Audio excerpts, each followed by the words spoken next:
역사학자들의 말을 빌려오게 되면 인류 역사 5,000년 동안 14,531번의 전쟁이 있었다라고 알려집니다. 1년에 약 3번꼴로 인류 역사는 전쟁을 만나야 했다, 이런 뜻이죠.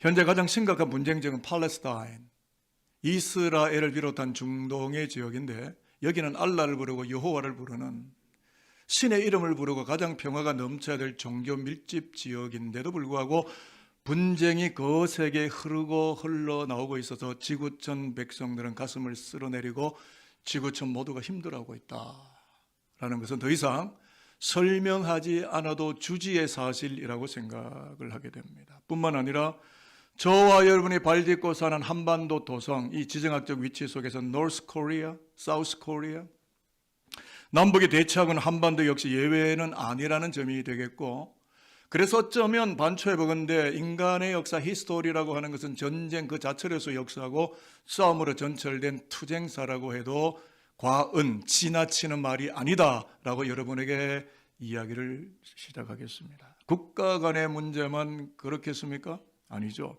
가정 안에서도요, 형제 간의 싸움, 부부 간의 싸움, 고부 간의 싸움과 갈등, 왜 싸우는지 잘 모르겠는데, 심지어는 부모 자식 간의 불화가 끊이질 않고 주차 전쟁, 입시 전쟁, 입사 전쟁, 경제 전쟁, 정보 전쟁, 데이터베이스 전쟁 등등, 인간은 마치 이 땅에 출생하고 이 땅에 존재하는 이유가 싸우려고 이 땅에 태어난 것만 같다라고 해도 결코 이게 과언이 아닐 것만 같습니다. 그런데 여러분, 궁금한 게 있습니다. 싸움이 어디서 나오는 걸까? 싸움의 발원지, 진원지, 출발점. 왜 싸워요? 안 싸우면 되는 거 아니에요? 싸움이 어디서부터 흘러나올까? 이게 궁금하지 않았어요? 그래서 인간의 창조를 말하고 있는 성경 안으로 들어가서 보는데요, 성경 안에도 싸움 이야기가 계속된다는 거예요. 여러분, 그 사실 아셨어요? 성경 안에 사람들이 엄청 싸운다는 것. 3가지만 제가 알려드리는데, 인간의 타락 이후에 가인과 아벨이 싸우는데, 창세기 4장 8절에 보면 형 가인이 동생 아울을 데리고 나가서 쳐서 살해하고 죽였다. 야곱과에서는 트윈, 쌍둥이입니다. 어머니 태중에서 모태에서부터 싸우는데, 티격태격 싸우는데, 창세기 25장 22절에 보니까 그 아들들 야곱과 있습니다. 태중에서, 어머니 자궁 안에서 서로 싸우는지라. 그래서 이 어머니가 레베카, 리브가거든요. 리브가가 아니 왜 내 배에서 쌍둥이가 싸우는가? 하나님, 도대체 무슨 일이 내 안에서 있습니까? 내 뱃속에 도대체 이 아이가 뭐 어떻게 되는 겁니까? 하나님께 기도했더니 하나님이 답변을 주셨는데, 그게 창세기 25장 23절인데 태중에서부터 이미 분쟁이 존재한다. 두 민족이 너의 복종에서부터 나누이리라 라고 말씀하는 걸 보는데, 그러니까 그 싸움이 지금도 중동에서 계속되는 걸 보면 싸움은 어쩌면 인간의 본성이고 원초적 얼굴인 것만 같습니다. 그래서 오늘 설교의 초점은 나 자신에 대한 질문인데, 나는 정말 싸움이 계속 흘러나오는 자, 싸움 발생기, 싸움 발생자로 살아왔는지, 살아가려는지, 앞으로 살아갈 건지에 대한 질문 하나와, 또 하나는 싸움이 그 어떤 외부적인 신비로운 은혜로 말미암아 내 안에서 싸움이 종식된 자, 즉 싸움 종식자로 살아가겠는지를 고민하고 묵상하는 방향으로 설교가 마련되고 준비되었다고 생각하고 여러분이 설교를 들으시면 좋을 것 같습니다. 가장 먼저 싸움이 어디에서 오는가? 성경의 이야기 들어보시지 않겠습니까? 야고보서 4장 1절 화면 보실까요? 싸움이 어디서 나온지를 이야기를 지금 시작합니다. 시작. 너희 중에 싸움이 어디로부터, 다툼이 어디로부터 나느냐?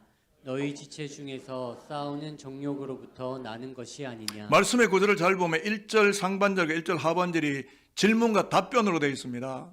1절 상반절에는 싸움과 다툼이 어디로부터 나온다고 너는 보고 있느냐? 우리에게 묻는 질문이죠. 인간들아, 인간 역사여, 싸움이 어디서 나온다고 생각하느냐? 라고 질문한 거고요. 1절 하반절에는 답변하는데 아마 야고보 사도가 답변하는 거 아닌가라고 생각을 하는데, 싸움을 발생시키는 정욕으로부터 나오는 것이 아니겠느냐? 그러니까 싸움의 출발지가 desire, D-E-S-I-R, desire, 욕망. 인간 안에 존재하고 눈에 보이진 않지만 인간 안에 있는 욕망, 출발지가, 싸움의 출발지가 정욕이라는 거예요. 제가 궁금했습니다. 정욕이 뭔지. 그릭 언어로 헬라어 성경을 찾아 들어가 보니까 entice, hedonize, 휘몬 on, earth. 우리 안에 다파네세테. 물론 좀 어려운 말입니다. 제가 그냥 옮기기만 했는데 이게 핵심 구절입니다. 오늘 본문을 푸는 키워드인데 오직 자신의 욕구를 만족시키고, 그러니까 교회가 내 마음에 들고, 국가가 내 마음에 들고, 아내가 내 마음에 들고, 남편이 내 마음에 들어야 되고, 부모 자식이 내 마음에 들어야 되고, 모든 상황이 내 마음에 들어야 되고, 오로지 나의 어떤 욕구를 만족시키려는 욕망으로부터 뭐가 나온다고요? 싸움이 그 얼굴과 그 본체를 드러내기를 시작하고 있다. 문제는요, 다른 사람이 아니더라는 거예요. 어떤 상황적인 문제가 아니더라. 내 자신 안에 이 desire, 이게 있더라는 거예요. 그래서 오늘 야고보서가 우리의 실상을, 우리의 어떤 영적인 해부 도면을 낱낱이 파헤치고 이 해부하는 것 같고 수술을 시작하는 것 같아요. 여러분 좀 수술 좀 받아보실래요? 욕심과 이기심, 정욕과 욕망 때문에 싸움이 나오는데 명분 싸움이라는 거죠. 명분은 뭐 그럴듯해 보이는 거예요. 내가 이것 때문에 거창한 슬로건과 캐치프레이즈를 막 내거는데 실상 들어가 보면 밥그릇 싸움, 헤게모니, 실권 싸움. 미국이 이라크 등등 중동 지역을 침공할 때 정치적 명분과 구실들을 많이 앞세웠죠. 정당해 보여요. 실상 그 이면에는 오일, 석유 문제가 복선으로 깔려 있다고 보는 거고요. 쉽게는 에너지 자원 확보라고 하는 이슈가 그 저변에 흐르고 있었다는 것을 누가 부정할 수 있겠어요. 겉으로 드러나는 캐치프레이즈는 굉장히 그럴듯해 보입니다. 결국 싸움의 밑바탕으로 들어가 보면 무언가를 쟁취하는 인간의 야심과 정치적 목적과 자국의 이익 등의 욕망이 흐르고 있다고 보는 것이고, 저는 지구촌에 있는 모든 국가 공동체가 이 욕망, 욕심, 디자이어에서 자유롭지는 못하다고 생각합니다. 그런데 여러분, 싸움을 종식시키고 있는 멋있는 신앙인이 구약 본문 창세기 26장에 등장을 하는데, 그가 바로 싸움이 더 이상 일어나지 않도록 싸움을 막아버리거나 싸움을 연결고리를 끊어버리는 싸움 종식자 이삭이 등장을 합니다. 사건의 전말에 이런 겁니다. 이삭이 그랄 땅까지 골짜기에서 우물을 팠는데, 그랄의 목자들이 이제 이 양떼를 치는 목자들에게 찾아와서 싸움을, 시비를 걸고 분쟁을 일으킵니다. 왜 분쟁이 일어나냐면 고대 근동 지방에서는요, 우물은 가축을 먹여 살리는 이 프로퍼티, 재산 그 자체예요. 물이 없으면 생명에 살 수 없잖아요. 그러니까 먹여 살리는 재산이기 때문에 이게 밥그릇 싸움인 거죠. 싸움이 벌어지기가 일쑤인데, 하나님의 언약 속에서 태어난 이 아이작, 이삭은 싸움이 흘러나올 때마다 우물 이름을 에색이다, 신나다, 섭받고 부르면서 계속 뒤로 양보하는 거예요. 우물을 내줘요. 마지막 우물을 팠을 때 싸움이 종결되고 종식된 것을 바라보면서 그는 다음과 같이 했습니다. 하나님이 우리 땅에 개입하셔서 하나님의 싸움을 종식시키시고 평화를 흘려보내셨다. 평화를 주셨다. 그래서 이곳이 넓게 펼쳐진 하나님의 땅 르호보, 평화가 넓게 흘러가는 땅이다. 다투고 싸우는 좁은 땅이 아니라 평화하는 넓은 땅이다. 이곳이 르호보스이다 라고 고백을 한 거죠. 그렇습니다, 여러분. 육신의 욕구, 세상적 욕망에 붙잡히면 분쟁하고 충돌하고 싸움을 그치지 않는다는 것은 성경도 말하고 인류 역사도 뒷받침하고 있는 객관적 사실입니다. 그래서 욕심은 무섭습니다. 그런데 이 욕심이 내 안에 있다는 거예요. 누구 안에 있는 게 아니라 내 안에 있다는 거예요. 내 안에서 나간다는 거예요. 따라서 욕심이 처분되거나 처리되지 않는 한 싸움은 부모 자식 간에도 불가피합니다. 자, 그래서 좀 더 말씀을 세분하고 심화하겠는데요. 야고보 사도 이야기를 많이 듣겠는 야고보서 1장 14절에 욕심을 저렇게 분석합니다. 같이 읽어볼까요? 시작.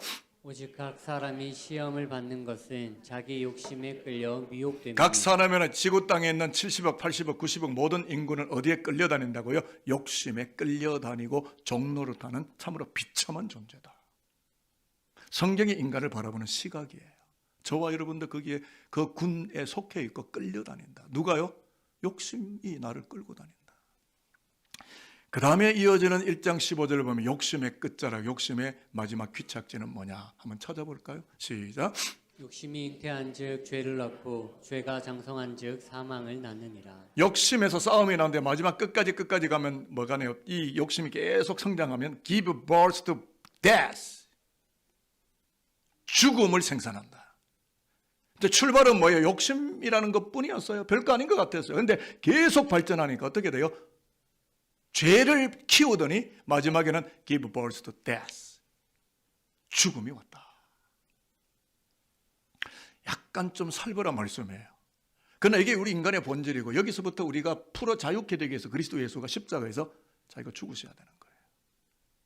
그래서 제가 성경을 계속 읽다 보니까 야고보서가 말하는 욕심을 영어로 읽어보니까 evil desire. 나중에 영어 읽으실 줄 아는 분은 영어 성경 읽어보시면 evil desire.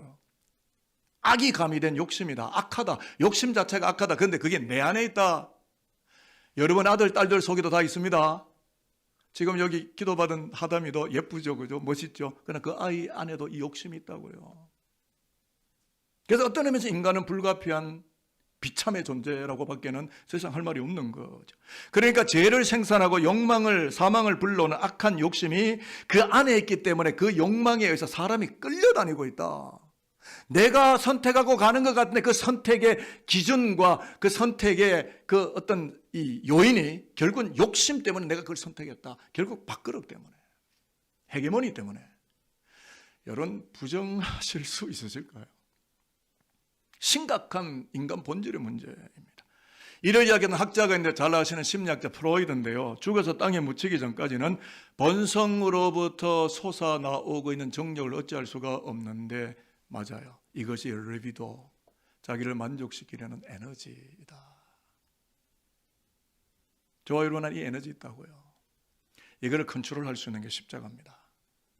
욕망은 쾌락이나 권력으로 힘을 발산해내기 때문에 자신 속에서도 활동을 하고 이웃 사이에서도 활동을 하고 국가 간에도 활동을 하면서 인간 역사를 무너뜨리고 인간 존재를 몰락시키는 무서운 포이즌, 독성이다. 저와 여러분은 이 독이 분명히 있다고요. 저는 여러분을 겁박하거나 여러분을 협박하거나 여러분의 어떤 신앙생활을 디프레스 시키려고 이런 이야기를 하는 게 아니라 여러분을 건지고 싶은 거예요. 살리고 싶은 거라고요. 그래서 이런 인간의 본질을 잘 아는 분이 하나님인데 그 외에 또 한 영적 존재가 있는데 마귀, 디몬스. 마귀는 우리의 본질을 너무나 잘 압니다. 그래서 마귀가 육신의 정욕, 안목의 정욕, 이생의 자랑 속으로 침투해 들어와서 우리 안에는 욕심과 탐심의 불을, 신나를 끼얹기 때문에 요한일서 2장 15절에 욕심 안에 들어가서 노예가 되거나 지배를 받게 되면 인간은 추해지고 무너지게 되는데 목사도 그렇게 되고요. 근자들 수많은 가슴 아픈 이야기가 많았지만 평신도도 그렇게 되고요. 대통령도 그렇게 되고요. 소시민도 그렇게 되는 겁니다. 제도의 문제나 법규의 문제가 아니라 내 안에 있는 evil desire, 이 욕망의 포로가 되는 것이 인간을 몰락시키는 무서운 독이고 죄라는 거죠. 좀 더 여러분에게 부담을 드리려고 합니다. 이번에 어차피 수술하기로 시작한 거니까 2절 3절을 읽으면서 저와 여러분의 욕심 처리반이 됐으면 좋겠다. 자, 제 이야기 아닙니다. 성경 이야기를 저는 풀고 싶은 거니까 너희는 시작. 너희는 욕심을 내어도 얻지 못하여 살인하며 시기하여도 능히 취하지 못함으로 다투고 싸우는도다. 너희가 얻지 못함은 구하지 아니하기 때문이요 구하여도 받지 못함은 정욕으로 쓰려고 잘못 구하기 때문이라. 여러분 왜 기도가 응답이 안 될까요? 제가 오늘 여기서 알려드릴게요. 제가 쉬운 말로 이 성경을 풀어보는데요. 욕심을 부려서 가지려고 예를 써보는데 내 것이 안 되니까, 내 안에 안 들어오니까, 그래서 그 욕심 때문에 살인하며 싸움을 벌이는 것이다. 그리고 그것을 얻으려고 하나님께 기도까지 해보지만 정욕을 위하여 쓰려고 잘못 기도를 하니까 You ask with a long motive. Long motives. 잘못된 동기로 기도를 시작했기 때문에 얻지를 못하는 것이다 라고 기도가 불응답되는 원인을 알려줍니다. 하나님 내게 돈 좀 주시면 내가 교회 짓고 성교 빵빵하게 하고 내가 뭐 누구에게 구제하고. 하나님과 딜 하시는 거예요. 하나님과 무슨 거래를 하시는 겁니까? 돈 좀 주시면? 근데 그 돈 그렇게 많이 받으시면 뭐 하실 건데요? 제가 지금 돈을 부정하는 게 아닙니다. 나의 기도의 모티베이션, 그 기도의 출발점이 왜 이 기도가 출발했느냐, 하나님의 영광인지 나의 욕망, 디자이어였는지, 내 목회가 정말 나의 영광을 위한 거였는지 하나님의 영광을 위한 건지, 내가 교회를 섬기는 게 정말 주님의 영광을 위한 거였는지, 그런 디자이어였는 거지 나의 이름과 나의 체면과 나의 영광과 나의 자랑을 위한 모티브로 출발했는지 내가 잘 알고 하나님이 알고 마귀가 아는 거예요. 저는 한국교회에서 태어났고 산돌께서 목사가 됐어요. 93년도에. 제가 산돌교회를 좋아하지 않겠습니까? 진리의 바른 도를 걷는 바로 그 교회의 길을 제가 좋아하지 않겠습니까? 제가 여기서 처녀 목회를 시작했고 윤영일 원로 목사님의 안수를 받고 목사가 됐어요. 이 교회 만난 지 34년입니다. 적지 않은 세월이죠. 그런데 저는 이 교회가 멋있는 교회가 됐고 앞으로도 갈 거고 그렇게 되리라고 믿고 있어요. 하나님이 교회 주인이시니까. 오늘 찬양에 내 삶의 주인 그리스도. 산들교회 주인이 그리스도 맞죠? 그러면 그리스도의 말씀을 따라서 걸어야죠. 인간의 욕망이 들어오면 안 됩니다. 정치적인 속셈이 들어오거나 헤게모니가 들어오거나 인간의 논리가 세상의 이설과 트렌드가 들어오지 않게 해야 합니다. 저와 여러분이요. 그러니까 이런 겁니다. 인류 공동체가 간절하게 소원하는 기도는 싸움이 종식되는 거예요. 제발 좀 싸움 안 했으면 좋겠다. 그런데 왜 기도가 응답이 안 될까요? 왜 전쟁이 싸움이 안 끝나고 계속 흘러나올까요? 종교가 없는 것이 아니고 종교인 신앙이 없는 것도 아니고 싸움이 계속 흘러나오고 있는 것은 정욕의 기도를 오염시키기 때문이고 욕심, 욕망 속에 기도가 풍덩 빠져버렸기 때문이다. 제가 주석을 쭉 하다가 저는 저만의 주석을 늘 합니다. 주석세 이런 게 없어요. 여러분의 담임 목사인 김강식 목사가 주석을 하는 거예요. 우리의 욕망 어린 이 기도가 결국은 기도가 응답 안 되는 이유는 욕망 안에 기도가 빠져버린 거죠. 그러니까 익사해버렸기 때문에 기도가 하나님께 올라가지 못합니다. 자기의 욕망으로 드리는 기도가 어떻게 하나님의 마음에 드려지겠나 하는 거죠. 결국 핵심이 뭐겠습니까? 한번 따라하겠습니다. 기도가 응답되려면 싸움이 종식되려면 정욕의 칩을 빼내야만 합니다. 정욕의 칩을 빼내야만 합니다. 이거는 여러분이 빼내는 수밖에 없어요. 남이 빼내지 못합니다.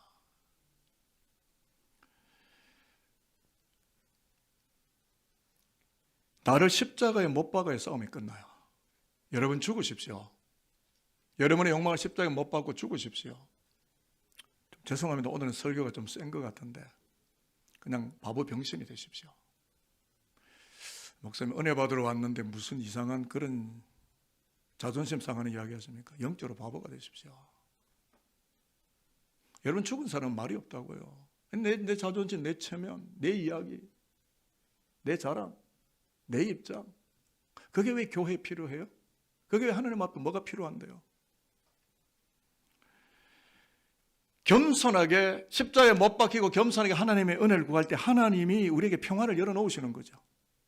자, 6절 말씀을 좀 읽어보겠습니다. 거의 설교 끝자락에 와 있어요. 그러나 더 큰 은혜를. 저는 더 큰 은혜가 기도 응답이라고 봅니다. 같이 한번 읽어볼까요? 시작. 그러나 더욱 큰 은혜를 주시나니 그러므로 일렀으되 하나님이 교만한 자를 물리치시고 겸손한 자에게 은혜를 주신다 하였느니라. 자, 제가 질문 드려보겠습니다. 싸움은 누가 합니까? 교만한 사람이 합니다. 그럼 누가 교만한 사람입니까? 오늘 4절 5절에 나왔지만 하나님과 원수된, 즉 세상과 벗대 하나님과 원수되고 하나님의 주권을 인정하지 않고 욕망을 거득하게 품고 있는 그 사람이 교만한 사람입니다. 이 교만한 사람은 그래서 움직이기만 하면 싸움이 흘러나오고 있습니다 라는 저의 해석이에요. 그러므로 싸움을 종식시키고 평화를 세우려면 하나님께 끝끝내 순복하고 고개를 숙이고 내 욕망이 무릎 꿇기를 시작하게 될 때 찰싹 찰랑거리는 얕은 물가 곧 싸움과 다툼의 우물인 에색과 신나를 더 이상 파내지 않고 평화만이 흐르는 평화의 고압볼트가 흐르는 우물, 하나님이 이루어 가시는 르호봇이라고 하는 넓고 광역화된 하나님의 신앙의 평화의 역사가 그 은혜가 넘쳐 흐르게 된다. 기도가 응답되는 거죠. 여러분 평화를 위해서 기도하셨나요? 나를 포기하고 너를 위해 내가 내 것을 내려놓기로 기도하셨나요? 다 뺏어오려고, 착취하려고, 착벌하려고, 가져오려고. 이 욕망 어린 기도가 하나님 앞에 응답이 되는 것일까요? 오늘 본문의 문맥상으로 볼 때는 안 됩니다. 하나님이 리젝트 하시고 하나님이 거부하시고 하나님이 모른 체 하신다. 그래서 너희가 정욕으로 쓰려고 잘못 구하기 때문에 기도가 너희에게 오지 않는다라는 것이 오늘 본문의 이야기가 맞습니다. 저와 여러분이 이제 설교의 끝자락에 왔는데 그 은혜, 하나님이 주시는 그 은혜, 기도 응답을 기다리면서 오늘 구약 본문 창세기 26장 22절을 읽고 오늘 설교는 마무리되도록 하게 보겠습니다. 이삭이 거기서 시작. 이삭이 거기서 옮겨 다른 우물을 팠더니 그들이 다투지 아니하였으므로 그 이름을 르호봇이라 하여 이르되 이제는 여호와께서 우리를 위하여 넓게 하셨으니 이 땅에서 우리가 번성하리로다. 여기에 깊은 메시지가 있습니다. 이삭이 싸움을 종식하고 그 땅에 평화가 흐르게 하는 것은 자기 안에는 정욕이 연루되지 않고 양보할 줄 알고 포기할 줄 아는, 그리고 그 가장 무엇보다도 하나님을 기억하는 신본의 신앙을 품고 있었기 때문에 요즘 수요일 오전 저녁에 사무엘하 1장 2장 읽어나가는데 인본주의자 사울이 죽어야 신본주의자 다윗이 나라가 시작이 되는 거예요. 저와 여러분들 요즘 인본주의 인권 이야기하고 여러 가지 화려한 미사력을 써놓지만 그 이면에 숨어 있는 하나님을 배척하는 만신신앙에 대해서 생각해 보신 적은 있으세요? 저와 여러분은 신본주의자가 되어야 됩니다. 인본주의에 빠지지 말기를 바랍니다. 신본의 신앙을 장착하는 하나님의 사람으로 하나님의 영광을 위해서 르호봇과 넓고 풍성한 평화의 땅을 만들어가는 하나님의 백성들이 오늘 여기에 예배하는 저와 여러분 되기를 바랍니다. 결론에 오셨습니다. 두 가지 약을 드리겠습니다. 저와 여러분 이 땅에 평화가 흐르기를 바라면서 두 가지 약을 드리는데, 첫 번째는요, 싸움 발생자의 삶에서 돌아서기 위하여 정욕을 십자가에 못 박으라는 약입니다. 갈라디아서 5장 24절을 한번 읽어보도록 하겠습니다. 그리스도 예수의 시작. 그리스도 예수의 사람들은 육체와 함께 그 정욕과 탐심을 십자가에 못 박았느니라. 세상 사람은 모르겠습니다. 예수의 사람들은 자기 육체, 자기 안에는 정과 욕심, 크루시파이드, 십자가에 못 박혀서 이미 죽었다. 더 이상 자기 욕망이 나오지 않아야 맞다. 그리스도를 위한 뜨거운 부담감이 계속될 수밖에 없다. 첫 번째 약입니다. 십자가에 못 박히기. 두 번째 약은요, 싸움 종식자로 살기 위해서 성령을 쫓아서 행동하라라는 것입니다. 갈라디아 5장 16절을 읽도록 해보겠습니다. 내가 이르노니 시작. 내가 이르노니 너희는 성령을 따라 행하라. 그리하면 육체의 욕심을 이루지 아니하리라. 육체가 우리를 끌고 미혹하는 쪽으로 가지고 가는데 안 끌려다니려면 어떻게 돼? 홀리 스피리트, 거룩한 영, 성령을 받으라. 성령이 이끄시는 대로 이끌려가라. 마지막으로 축복합니다. 겸손하게 하나님의 은혜를 구하며 내 안에 흐르는 정욕을 십자가에 못 박게 됨으로써 싸움을 종식시키고 평화가 이 땅으로 흘러가는 르호봇 땅의 주역으로 사는 이 시대 이삭과 같은 우리 모두가 될 수 있게 되기를 저는 축복합니다. 싸우고 다투는 좁은 땅에 살지를 말고 평화하는 광역화된 하나님이 넓혀주시는 그 넓은 땅에서 살아가는 종교개혁자들, 우리 선도린들, 여러분의 후대 백성들, 진정한 그리스도의 백성들 모두가 될 수 있게 되기를 살아계신 예수 그리스도의 이름으로 축복하도록 하겠습니다. 기도하겠습니다.